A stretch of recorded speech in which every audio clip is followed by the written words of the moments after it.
Do you wake up dreading at the idea of facing the struggle of life? I have. There are times when we have to ask ourselves the question, is this really worth it? Now, for some, the answer to that question can lead to a downward spiral, and while for others, it becomes a rallying cry for things that have to just change in our lives. But regardless of which way that may lead us, if we don't have a plan to move forward, the frustration and the anxiety to achieve our life's mission, nothing's going to change at all. Well, today, my guest shares his journey from obesity and addiction to living the highest version as a father, a husband, and a leader. Now, before we get into all that, I just want to remind you, if you're interested in raising your standards as a father, a husband, and an entrepreneur, then I encourage you to participate in our Band of Brothers group mentorship program. We're a group of ordinary guys working towards living extraordinary lives. And you can find all this information at the Awakened Man Training Academy at members.thenet. With that, let's get on with today's episode. The average man today is sleepwalking through life, many never reaching their true potential, let alone ever crossing the finish line to living a purposeful life. Yet, the hunger still exists, albeit buried amidst his cluttered mind, misguided beliefs, and values that no longer serve him. It's time to align yourself for greatness. It's time to become a revolutionary man. Stay strong, my brother. Welcome, everyone, to the Revolutionary Man podcast. I'm the founder of the Awakened Man movement and your host, Alan DeMonso. I'm going to ask you a couple of questions here. What part of your life do you struggle with? Is it health, wealth? Is it mindset, relationships, or maybe even your spirituality? And what is your plan to move closer to living the highest vision for yourself? There are days in our lives when we struggle with the life that can be very daunting, and especially if you don't have that plan to help us move through it. Well, today we're going to lay the groundwork for you to begin putting that plan together. So allow me to introduce my guest. Dai Manuel is a super dad, dating his wife with a lead by example way of living and a contagious personality. He's on a mission to positively impact 1 million role models around the globe to lead functionality, fit life through education, encouragement, and community. And as an award-winning digital thought leader and author, Dai knows the struggle of the juggle. Can't wait to get into that. And keeping health and happiness as a priority. So today, we're going to dive into the 5Fs model that has built a solid foundation for health. Welcome to the show, Dai. How are things, brother? Alan, you know what, man? It's just getting better and better. This is like the cherry on top of my day. You know what I mean? Yeah, absolutely. It's been a jamming day, and I've been looking forward to this conversation for a number of weeks. And yeah, man, it's good to finally connect. And it's great to be here. Yeah, absolutely. Me too. I love the passion of the energy. We were just talking before getting on air about creeping each other's website and our social feeds. And, you're doing some pretty profound work out there. And I love having these conversations and getting folks like you in front of, other men. And, as we do our work here at the Awakened Man, we always talk about all of us are on a hero's quest or a hero's journey. And so while I revealed a little bit about your story, really dive into a little bit more and tell us about that time in your life when you knew things had to change. What did you do? And how that experience shaped you into the man you are today and the work you're doing. Wow. Let's just jump right in there, huh? And well, yeah, let's go back, way back. I feel kind of like the Friendly Giant. I don't know if you remember that show. Remember that? Oh yeah. I know we're up the same demo, right? So we can totally remember that. But anyways, pull up a chair, friends. I got a story to weave, but like in most of us, I've had a number of milestone moments, or as I often refer to, TSN turning points. And for the Canadian listeners, great. But for the Americans, it's the ESPN turning points. Those moments where the underdogs somehow rally to now become the victors, and it's those moments in our life where we are called to elevate, to evolve, or not. And I'm just very grateful that at those pinnacle moments in my life, I did choose to go a certain direction. And it was that direction of trying to self-actualize more, try to really align my life with the values that I've always said are most important. And not always very successfully, but at the end of the day, it's brought me to where I am today. And there's no regrets, simply a whole pile of learnings. And I am big on health. I believe health is the foundation upon any amazing life, or to take it from your ordinary to extraordinary life, right? For all of us, we need some level of health, but I believe it's holistic health, and I'm talking about mental health, emotional health, spiritual health, physical health, financial health. and so health is just not a fitness thing, right? Or a well-being thing. It's in everything. And I didn't come to that naturally. And, as a teenager, specifically when I was 9, my parents separated. And again, dating myself. So I'm 46, almost 47, staring down the barrel of 47, just a few months away. And so, I grew up in the 80s as a young child. And back then we didn't have the internet like today. As well, marriages, more importantly, divorces, were heavily stigmatized back then. There wasn't a lot of literature nor support for kids or even mothers, or fathers for that matter, when it came to divorce, because it wasn't something that was openly talked about. It was actually frowned upon. As an example, as one of 2 kids in my class of 30 kids, we were the only ones that didn't have their original parents still together. So it already created this little bit of awkwardness and like, oh, I'm different than everybody else. And, it doesn't take much to start to ostracize yourself, right? Start to pull away, become more introverted. And that certainly happened. And I realized my emotions and particularly my mental health. And, I can articulate this now, full disclosure, Alan, like I couldn't before, but I can now. But back then I was looking to just feel better, feel better about myself, feel better about my life, feel better about just being. And I learned very quickly, because I was left to a lot of my own volitions, me and my brother, because my mama had to work and she also went back to school to level up her education to support my brother and I. My dad doubled down. He was a workaholic. And so he really committed himself to his work. And, the every other weekend visit was very often turned into every other month, and my dad wasn't a phone guy. Right. So, we didn't have the closest of relationships. And I know you can relate to this, Alan, knowing a bit of your story. And that created a bit of a hole, obviously, in my development as a man, and more particular, going from boy to teen to manhood. And I sought, solace in things outside of myself.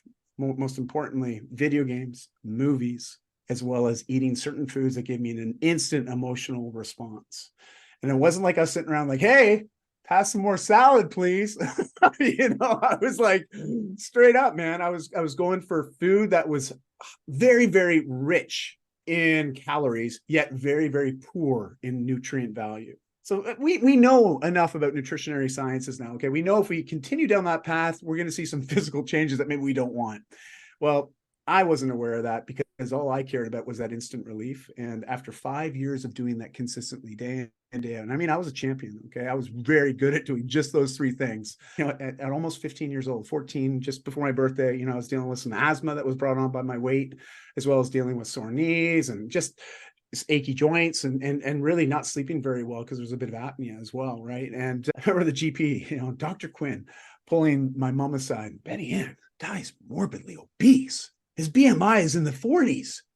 And, here I am, right? A 14-year-old. I'm like, okay, I can tell by the tone, this isn't a good thing. But I didn't really need that to tell me that I wasn't feeling well, that things weren't right. I already knew that, And of course, being in that mental health place where I was dealing with feeling depressed quite often, as well as dealing with a lot of social anxiety. I didn't like being around big groups of people because I always felt people were staring and judging, which they were. It's not like I was just feeling that was happening, and school was also really hard. As I say, teenagers can be mean, but kids, man, they can be cruel. So that transitionary from grade school to middle school and then into high school eventually, there were some tough years there. And so obviously the ideations of man, wouldn't it be just awesome if I didn't have to wake up tomorrow? That became a more prevalent thought over time. I never acted on it, never believed I would act on it, but the thoughts were still there. And it was weird, man. Like, it was at 15, I was at my dad's place one weekend and I was in the bathroom and I was having a shower. And I had this hack, and I don't know if you or anybody that's listening or watching this can relate to this, but I was having the shower. And what I would do is before I'd get out of the shower, I'd turn the water on scalding hot. And I would do this because by the time I would get it, and I only have to leave it on for about a minute, but by the time I got out, the mirror would be covering condensation. And this is so I didn't have to see myself, especially naked. And like, just to also prove a point here, there's 2 photos I've been able to find through all the photos that my mom had in the albums and all that actually show me in that period of time of being at that weight. Like, that's how withdrawn I was from my own life at times, and I just think, man, kids today with the cameras are like freaking on their phones, social media. I mean, I just couldn't even imagine if I had to have gone through what I went through, almost 40 years ago now again, right? Like, wow. Anyways, I came out of that shower because my dad was rushing me. I didn't do my little hack, and I could see it in my periphery, me, and not just me, all of me, which was a whole lot of me. All right. And I locked eyes, and it was crazy. It was like the ugliest cry I've ever had. And I don't know if I've had an uglier one since. Mm-hmm.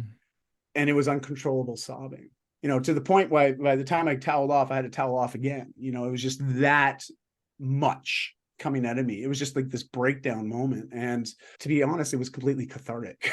Like it was the first time, not only was I looking at myself and seeing myself, but also realizing, holy smokes, it doesn't feel like me in that mirror, but that is me. And so there's a sort of disconnect, but also this extreme moment of ownership where I was like, holy crap, I did this. And I'm afraid if I don't make a change, life isn't going to be better than it is right now at 15 years old. Maybe I should do something different. And I came out of that bathroom, got dressed and went and found my dad in the living room. I'm like, Dad, I want to get healthy. I don't want to be like this anymore. Like literally grabbing the rolls around my belly. I don't want to be like this anymore. And thank goodness, this is a real positive memory of my dad. He was like, okay, what do you want to do? How can I help? I was like, well, can we get a bike? I like to have a bike. I used to love biking as a kid. I remember the joy I would get from biking. So I was like, can I get a bike? Because I was like, I'm not going in a gym.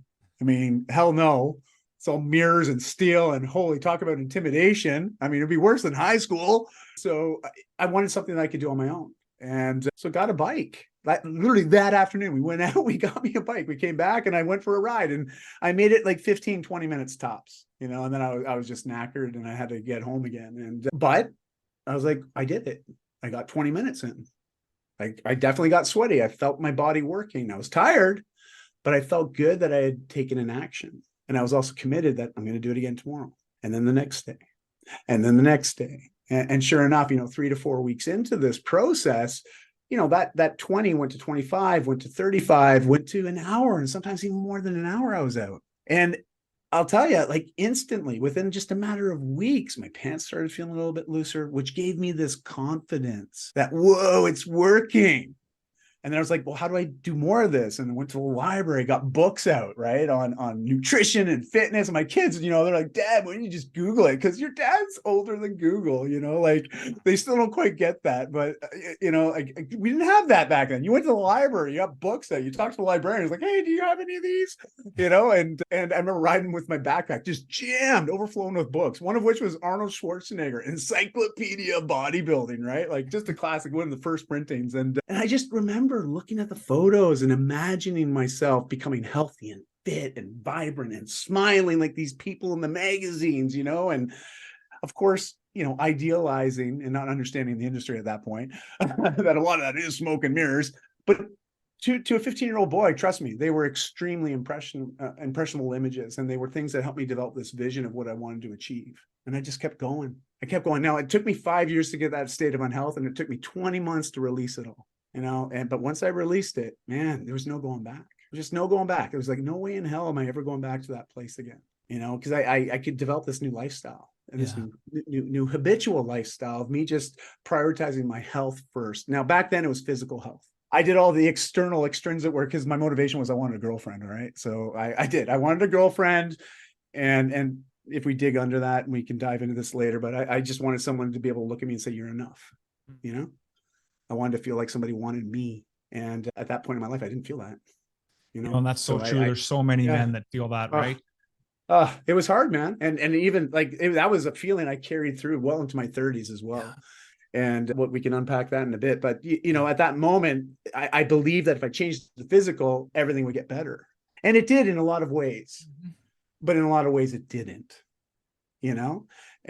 but it still taught me a lot. It taught me, not only discipline and hard work can produce results if you're consistent and frequent enough, but more importantly, it taught me that change happens, and it can happen as soon as you want it to. It's not something you have to wait around for.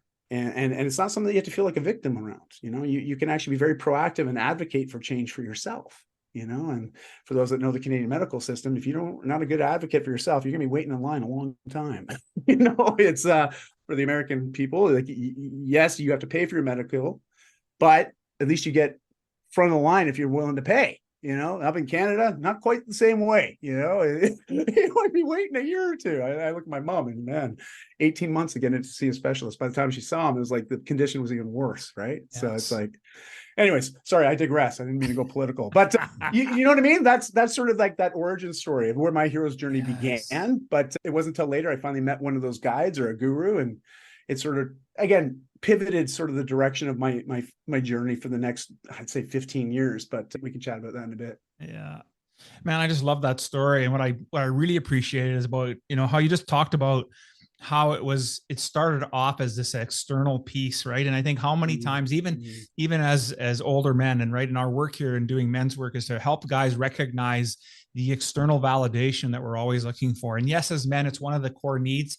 It's not something I think we need to work to get rid of, but we need to work to understand that validation process. How much of that is truly external? And when you're at your lowest and you have that low self-esteem and questioning your worthiness, I think is such a key thing. And I'm a child of the 80s as well. And so I thought we were going to talk about some hair bands, but maybe. Yeah, totally. I mean, I still listen to them. Yeah, I hope me too. Right. That's the workout track, right? Yes, it is. But just even thinking about the rest of, that other part of that story where you talked about just how being part of a divorced family is in the 80s was truly uncommon. And it's unfortunate that today that's so much more common. And I agree with you. I think my children today, they're 33 and 30. They struggle more because of social media and these aspects of life than we ever. And I just say, thank goodness we didn't have to deal with that. Yet we still had some pretty brutal stuff. Like I can remember, my parents moved from one small town in Saskatchewan to a little bit larger mining town. And just as I was going from grade 7 to grade 8, and of course, the new kid in town, I had that first year was really literally fighting my way through to find some common ground of where, okay, don't mess with the new kid anymore.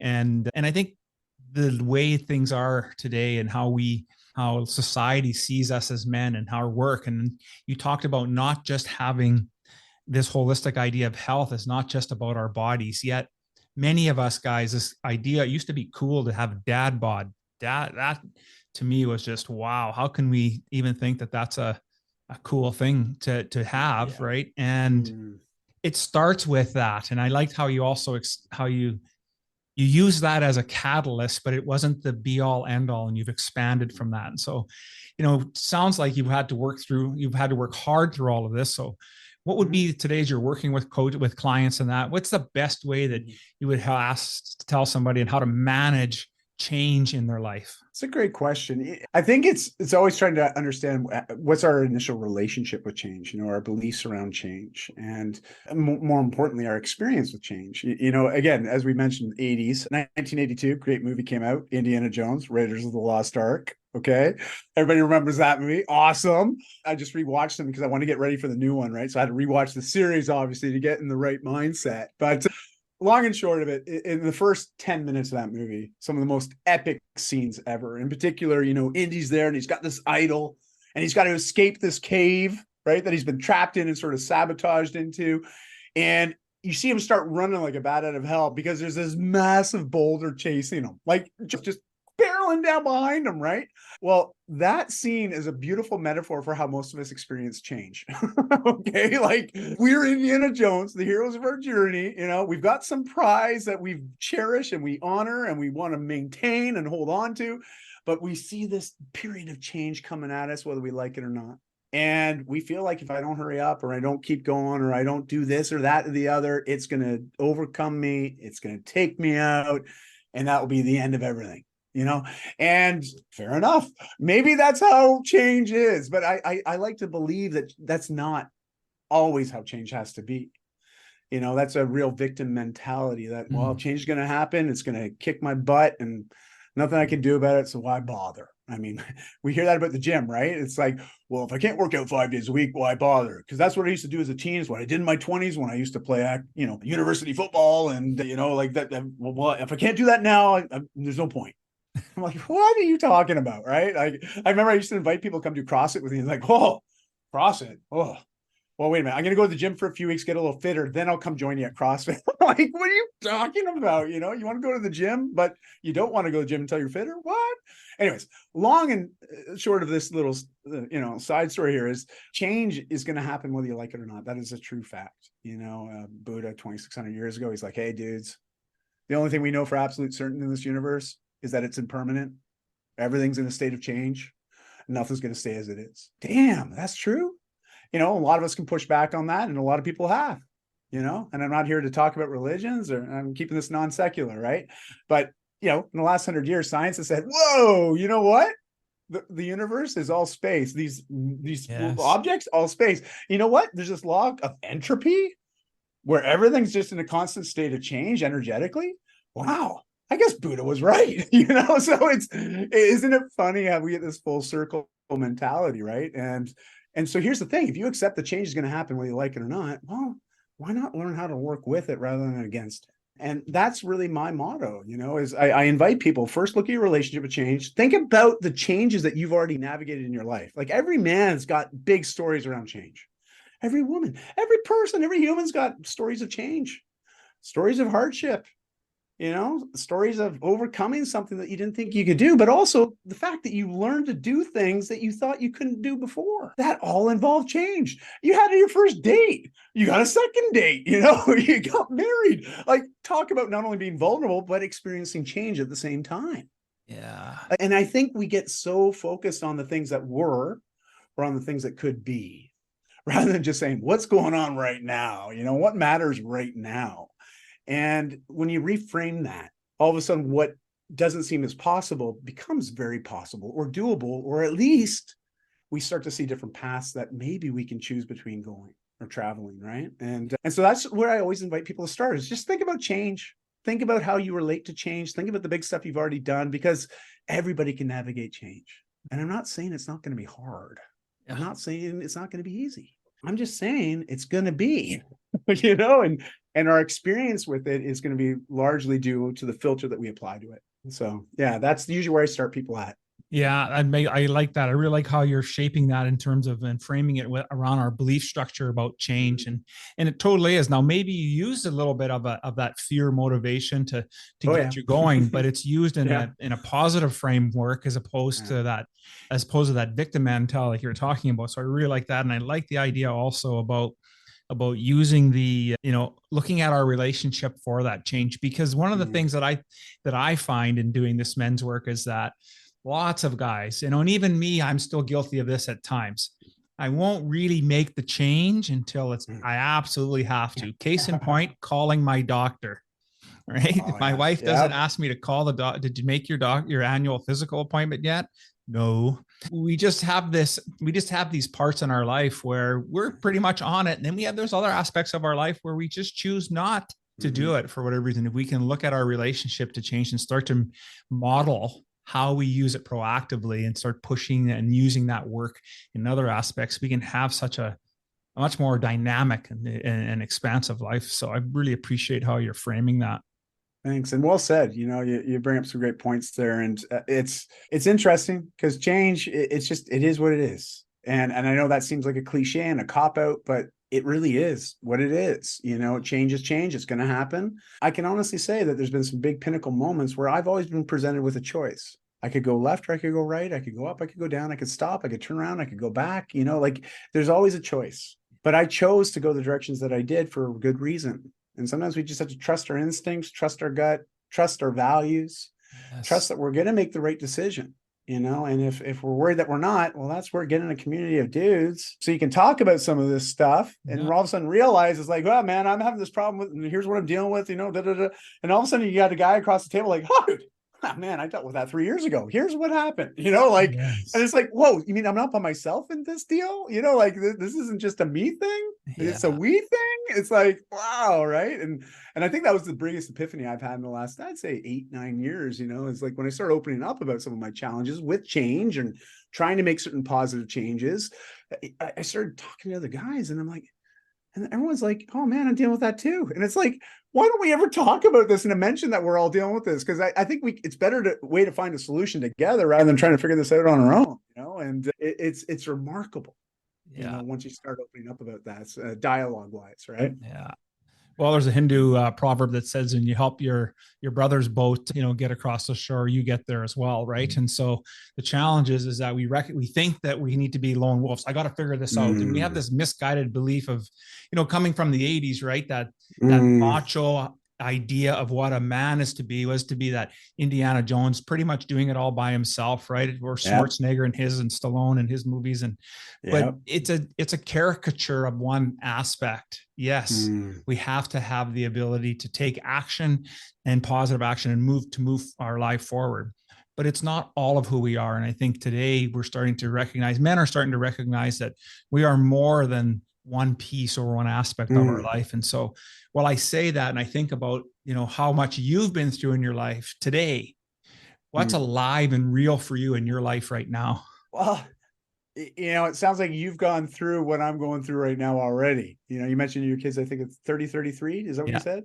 Okay. So my two daughters are now 18 and 20. And my eldest moved out, last year, and she's off at university and also moved in with her boyfriend and just starting her life, right? Her life separate from mom and dad. And now my youngest has been accepted into university, just graduated high school, and she's herself is about to move out in August, head off to school. And so my wife and I are finding ourselves in this very transitionary phase of like kids at home, but they're not really kids. They're young adults and they want to be out on their own. And it's like a cliche just unwinding in front of me, because I think back to my own mom when I moved out and just what I went through, because I moved from Ontario all the way to Vancouver. I was like, peace out. I'm not going to stick around here anymore. I want to move to the mountains.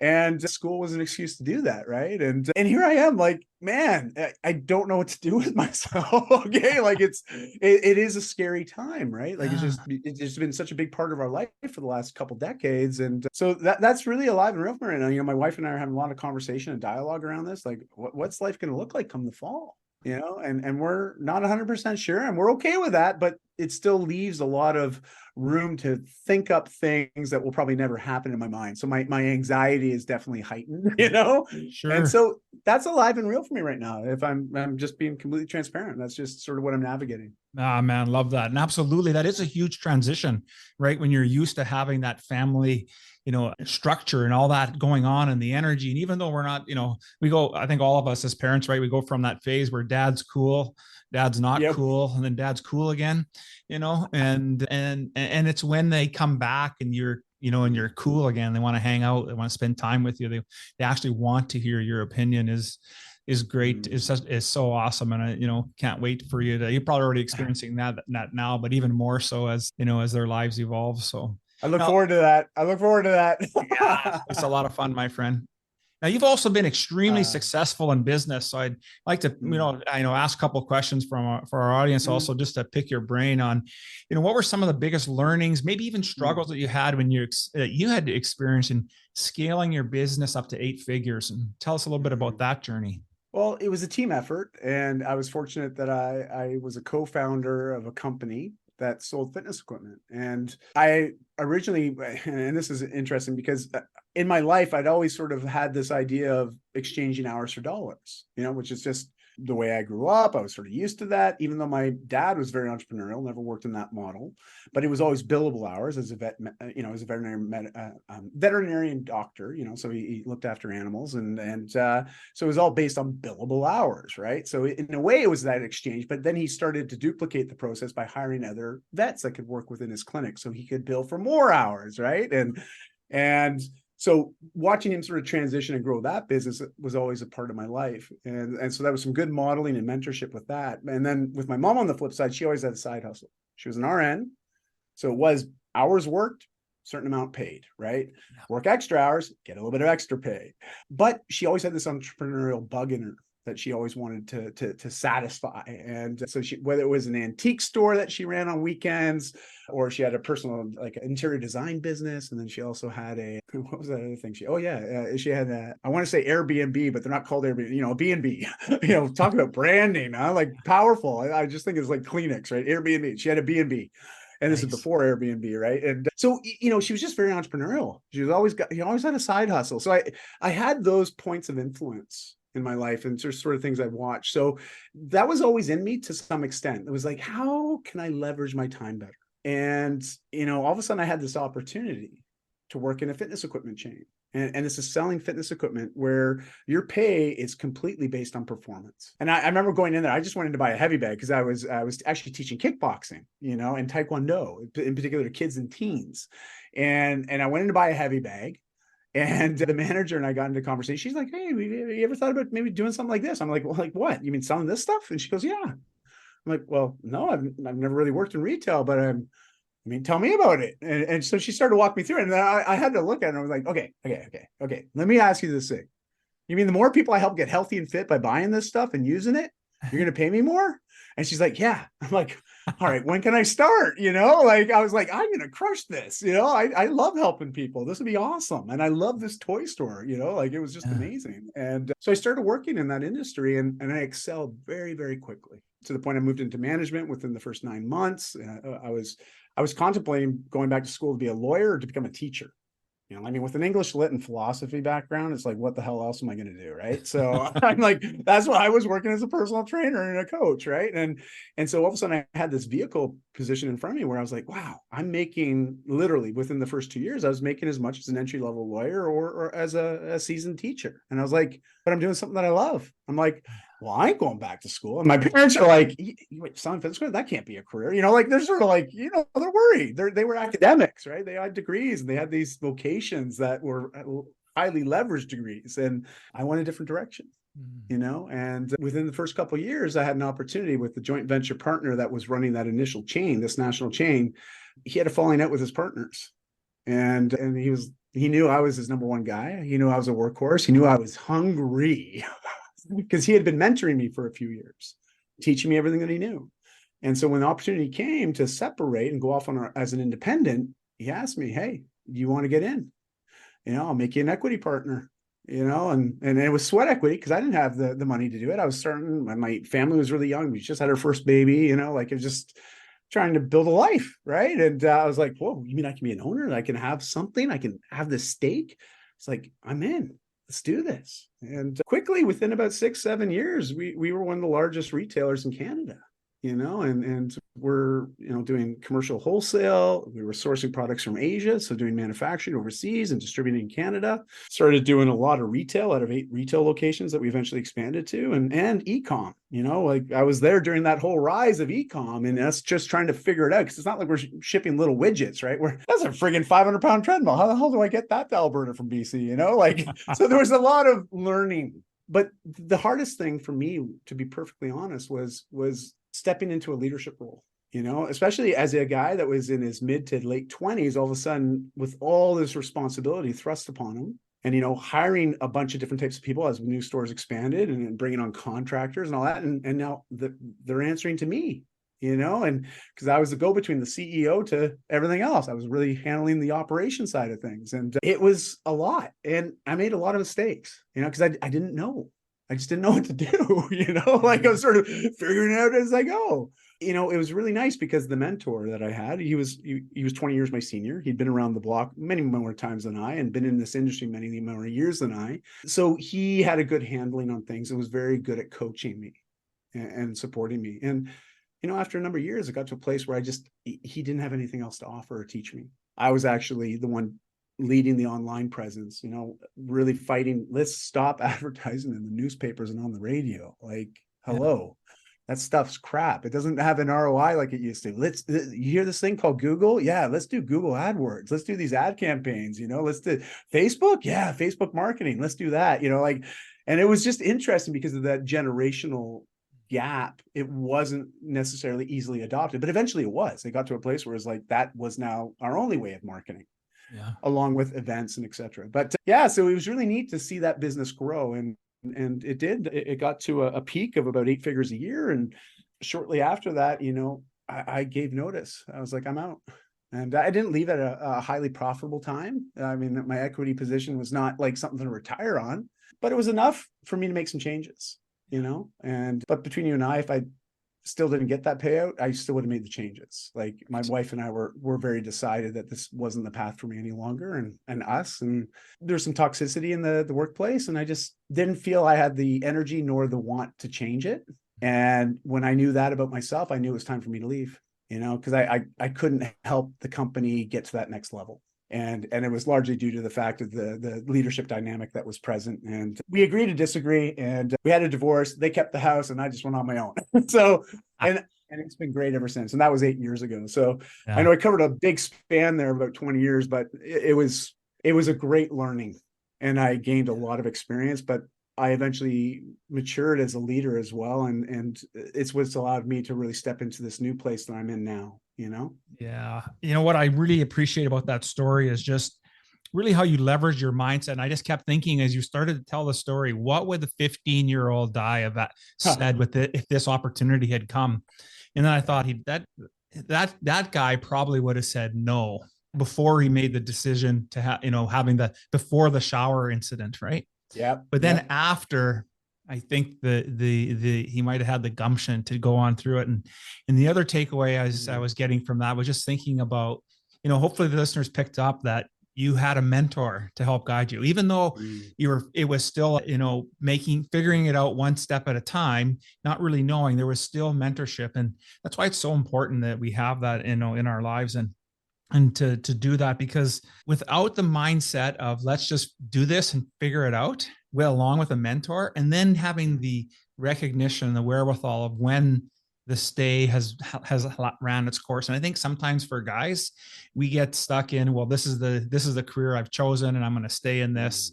And maybe, I'm a little bit older than you are at 57 here. So, that tends to be a little bit more my generation, I'll say. We're not quite as mobile as my kids are in their early 30s. But the thing is that we need to recognize, have we been able to give and take out of that learning experience, ready for that next level and take that next piece? Because I think that's really where that struggle, you talk about the struggle and of the juggle of life. And is that really what you're getting at when you talk about that, or are you really getting at other things? Well, I think we have a tendency, and sorry, I shouldn't use the term we, but I'm not trying to generalize all men into one bucket, but I'll say that for a lot of us men, especially just in the conversations I've had over the years with hundreds of different men, and I'm sure you can validate this too, is there's this part in us that's hardwired, right? It's in our DNA. As much as in the human species is very resilient. I mean, we're really good at surviving and under the right circumstances, thriving, right? And I mean, look at it, like 8 billion of us. I mean, Canada's over 40 million now. Woo! Like, it's just, we see this amazingness of humanity as a species. And my climate change friends are like, yeah, we're too resilient, like overconsume, overpopulate. Anyways, but regardless, it's in our DNA. And I think there's also a part of our DNA as men specifically, that there's that hunter-gatherer in us, right? That protector, that want to be more, to do more, to provide more. And as such, if we ignore that drive, we will often create a bit of a void, and we want to fill it with something, and the struggle with the juggle, is really this idea of constantly saying yes in that search of something to fill that void with. And I was very, very much in this place where I just would say yes to everything, and a lot of it was ego decisions. It was me being like, well, that they must think I'm the dude, I'm the guy. I'm like, of course I can do that. Yeah, I can do that. Oh, can you be at this event? Yeah, I can do that. Oh, hey, can you help me with this? Yeah, I can do that. Because I'm the guy, I'm the dude, I'm the man, like whatever cliche you want to throw at me right now. I was pretty much wearing it. Right. But there comes a point where you're just so spread thin that something's got to give. And for me, it was me just having this justification that I'm doing so much for everybody else. I need some time for me. And when I have that time for me, I want to chill out. I want to relax. I'm going to have a couple drinks. And I started to manage a lot of the anxiety and some of the depression, some of that overwhelm with drinks, a couple every night. I'd be like, oh, hey guys, you want to go out after work? Great. And we'd have one round, and I'd be like, well, I finished my drink first. Well, let me buy another round. That gives me permission to have another drink, and suppliers coming to town. I go to trade shows, and eventually I had this little moniker, this nickname, Fun Guy Dai, because I was a different person when I drank. I was very fun. I was, all the inhibitions went away. That naturally introverted kid that I was, dealing with social anxiety as a morbidly obese teen, it was not even present in my mind when I had a few drinks. 2-3 drinks in, it's like, I don't even remember that story, that person. I can be somebody completely different. And that became who I believed everybody wanted to be around more than the guy that I was. And that's where things really get unruly, right? It's like I'm living this dual image, dual life. On one side, I'm like, nothing matters more than my family. I love my wife, my daughters, my communities. And meanwhile, on the flip side, I'm doing all these things that is, quite frankly, the opposite, from a value standpoint.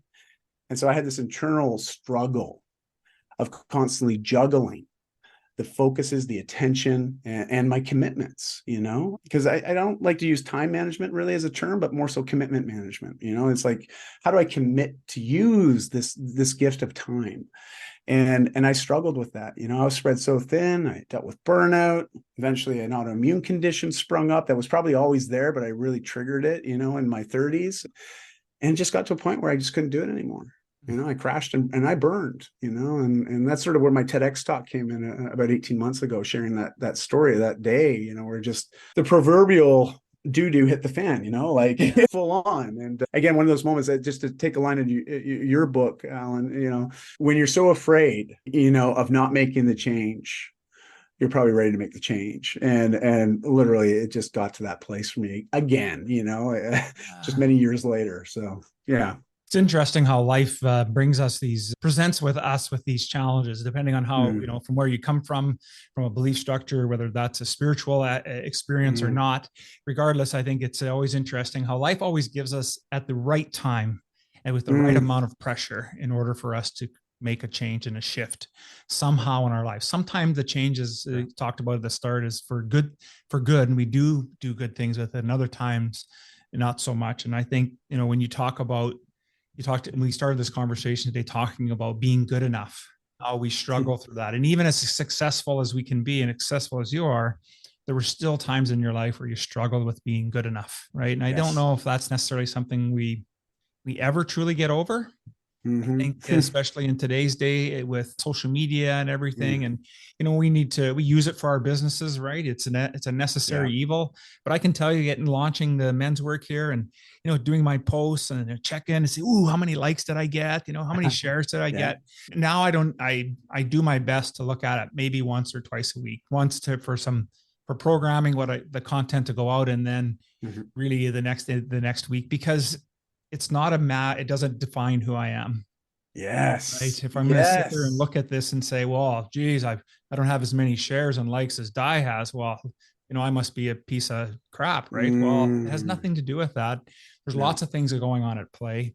And I think that when we can recognize that as men, to stop looking for external validation and really look internally, we can create a lot of great change, just as you're doing with your work. You also talk about even dating your wife for 21 years. Tell me a little bit about, let's get back to some personal stuff. Tell me a little bit about that, because I think that is outstanding. I alluded to, my background, philosophy and English lit, so language is pretty important, but especially the language we use to communicate to ourselves. Right. And language can be extremely intentional. And I think, this really became present for my wife and I. Gosh, this would have been around 2010-ish, because we'd been together for almost a decade at that point. So we're actually in our 23rd year now. So as I say, we've been dating successfully for 23 years, and or at least happily dating, more or less. Like, hey man, full on. Like there's some gray years there, which, hey, I'll own. They're mine. That was all me. But we wanted to get really intentional with our relationship, and specifically that investment of time with, that time with each other. Because, when you have kids, especially younger kids, I mean, the energy demand that's on the parents to support the kids is high. And to be fair, we want to give it to them. Okay. Like, it's not like we signed up to be parents not to support them and not to help them be the best versions, and to also provide them, as the cliche goes, with a better life than we had ourselves. Right. Like, it's what we want for our kids. But there comes a point where parenting leaks into becoming more martyrdom, right? And we start to put ourselves and the people that we were and the people we were together, almost on the back burner. Yeah. And we recognized that was happening big time in our relationship, and so we said, you know what, we got to get back to just dating, just being, as much as we're man and wife, or husband and wife, or whatever you want to say, this happily married couple. Yeah, and I wasn't always happy, but it was also because we weren't getting what each of us were wanting from the relationship. And this is still a work in process, I'm still working on this, but it's important. And I should always be working on it, because I want to work on us. And we have this thing where we created a non-negotiable evening every week. And it's Saturday night, 5 p.m. onward. Like, to the point that our friends don't even ask us to do anything on Saturday nights anymore, unless it's something that Christy and I could go to together. Right. Yeah. And we'll make it in our date night. But it's literally that non-negotiable night every week that, we turn off our phones, we turn off the devices, we spend this quality connection time together. And we take turns planning what we're going to do on that Saturday night, and we love it, and we also steal away, as our kids got older, we now have other opportunities where we'll go out for a Sunday morning walk, and we sometimes will do it on a Tuesday or a Thursday morning, or we'll meet after work one day. And we're just more intentional with this time that we vest, or these commitments of time that we vest with one another. And it's made all the difference. It's not huge amounts. Okay. Like, you look at the 168 hours in the week. I mean, really, this focused, intentional times, like 5 of those 168 hours. And it ain't a lot, but it's enough to keep us in a really good place and to allow us the space to keep discovering new things about one another. Because I'll tell you, 23 years, since I first met her, we're very different people now. Yeah. And if we didn't take the time to date and to rediscover who we've been becoming and continue to become, we'd be missing out the opportunity to keep falling in love again and again. And that's why I'm dating my wife, Right on. And so, yeah, my invitation to any man out there, keep dating, always be dating, your wife, that is, that's your wife. Right. Absolutely. Yeah, absolutely. For sure. Listen, I'm just wondering, you must be a pretty decent reader, a pretty avid reader. What book is currently on your nightstand? And if you don't have one, that you're in between books, what has been the most impactful book that you've read in your life? Well, it's so funny. There's 2 that I'm rereading right now, and one of which I'm sure is probably on your bookshelf. Okay. And it's The Way of the Superior Man by David Deida. Right. I reread it every couple of years, and any of the men's groups or men that I connect with, I'm always like, you know what, you got to read this book. Just to read it, to just offer some different insights, some different perspectives. I'm not saying everything in the book has to be taken as fact or as a must do, but it simply is a way to start opening up to maybe some other ideas. And so it's one book that I really enjoyed, because it's also one you don't have to read in sequence. You can just pick it up, open it up, and read one of the chapters, and they're not very long. It's an easy read, and it just has these little insights, so that's one book I'm actually rereading right now. Right. And the second to that is actually a fiction book, and it's called The Alchemist by Paulo Coelho. Yeah, I knew you'd love this one. And just, hey, full on. Okay, so guys, here, write this down. All right, if you're out there and you're dating right now, okay, on your first date, don't get flowers, don't do the chocolate thing, bring a copy of The Alchemist. Okay, write a personal note in the front page, give it to that date, because chances are she'll be your wife that you'll be dating for the next 23 years. So, and it was what I gave Christy on our first date, because it was a book I had just finished. She's someone that loves travel, was very open-minded, and just, it was things that I thought, I had this feeling that she'd totally dig. And I remember giving her a copy of that book, and that really, just from there on, we really were together, so, but I love The Alchemist. I love the story. I love that idea of, like, all of us going on these huge hero journeys, but ultimately at times we end up coming back to right where we began, but with a new perspective, yes, a new appreciation, a new level of gratitude for what we already had that we didn't appreciate before. And and so I love it. And if you get a chance, Audible's got a great version of it, and it's narrated by Jeremy Irons. Oh, goodness. Oh, dude, it's so good. It's so good. So truthfully, I re-listen to that every year. It's something I like to listen to when I'm doing my walks or a bike ride or like long cardio, because it can get pretty boring doing long cardio stuff.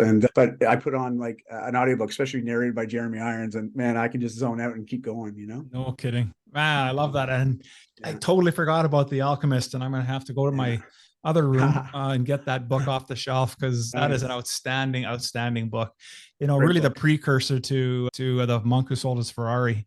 Yes. Idea, right? So I really, in terms of that hero's journey and that change, I really love that book. Awesome. Of everything Knew that of everything that we spoke about today, maybe there was something we didn't get a chance to touch on today, Dai. What would be the one thing you'd want our listeners to take away from this conversation? I'm just going to say, like, I know I'm riffing on Buddha a bit here, and I think it's because a few years ago I did a Vipassana, and it's a 10-day silent retreat where you basically are sitting on a pillow for 10 days, and meditating. It was like the hardest thing I've ever done in my life. Okay. The hardest thing. You live like a monk for 10 days. Okay.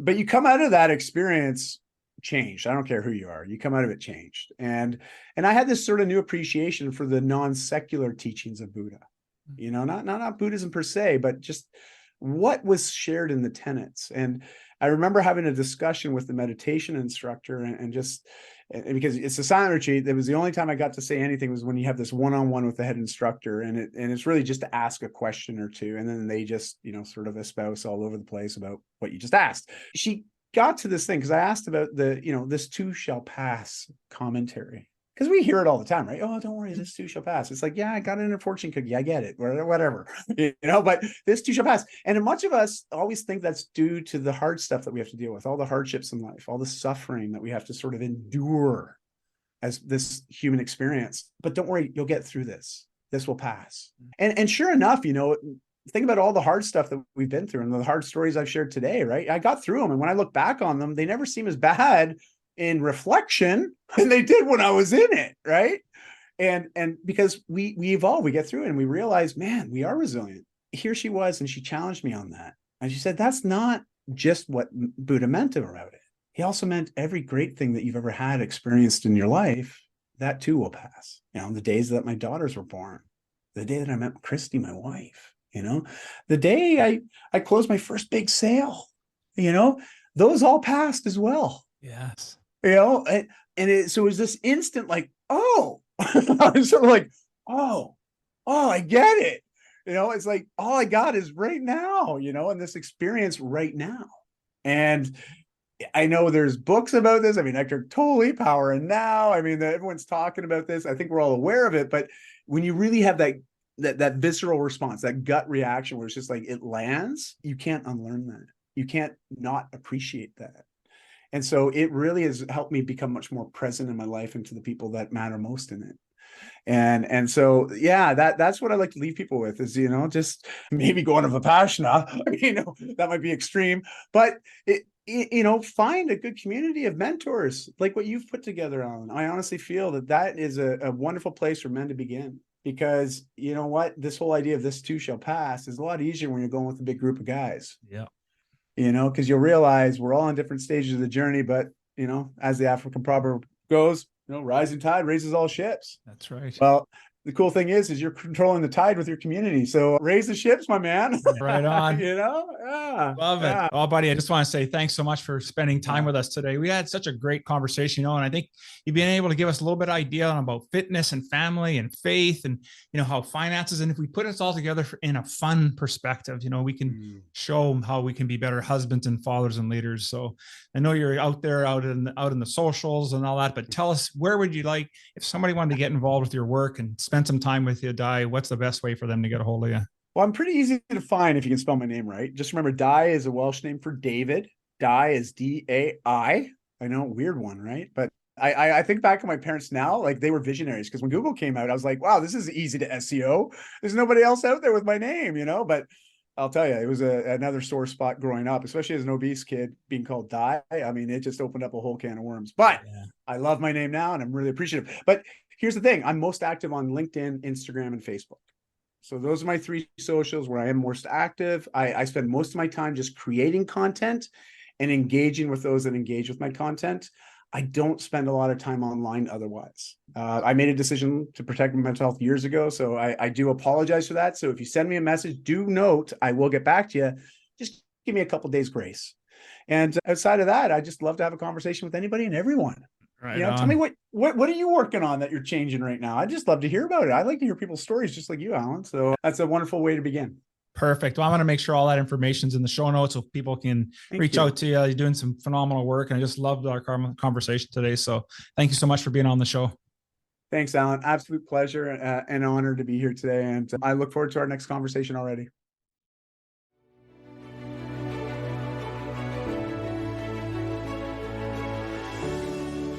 Thank you for listening to the Revolutionary Man podcast. Are you ready to own your destiny? To become more the man you are destined to be? Join the brotherhood that is The Awakened Man at theawakenedman.net and start forging a new destiny today.